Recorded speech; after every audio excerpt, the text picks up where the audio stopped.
Let's learn how to see waste. I'm going to pull up a video here with employees working, and Paul Akers is the one commentating, and he's going to tell us about the waste that he sees in the video. Let's see if we can see waste together, and then we'll discuss it at the end. Now we're going to switch gears. I'm going to show you the forms that they're building, and the quality is really not that good. Well, of course the quality is not good because the process has not been set up well, but look how much non-value added activity there is. All these people just basically not really being productive. So let's take a look at the form worked out.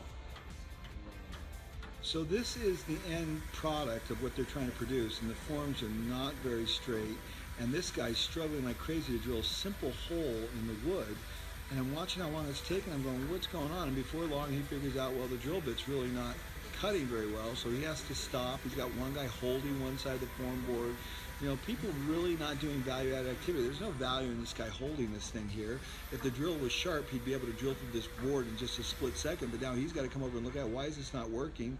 So the guy concludes the drill bit's not good, so then he has to go and leave and sharpen it. And it just goes on and on and on. So much work to do something so simple. And this is what we don't want to have happen on our job sites. We want everything to be simple, easy. We don't want to be struggling. This requires you preparing to work.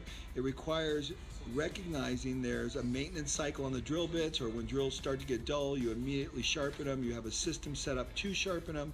But to be able to completely stop a process like this is happening here and have all these people waiting, it's just not a good thing. So this is happening everywhere you look.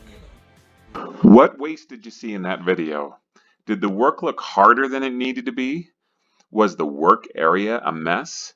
Was there any waiting, defects, overprocessing, extra movement, or transportation waste that could have been eliminated? What would you do as a group to make that work easier? So discuss as a group what you would do to make the work easier so that the waste can be eliminated, and then apply it to the work that you're going to do to see how you can eliminate waste in the work that you do.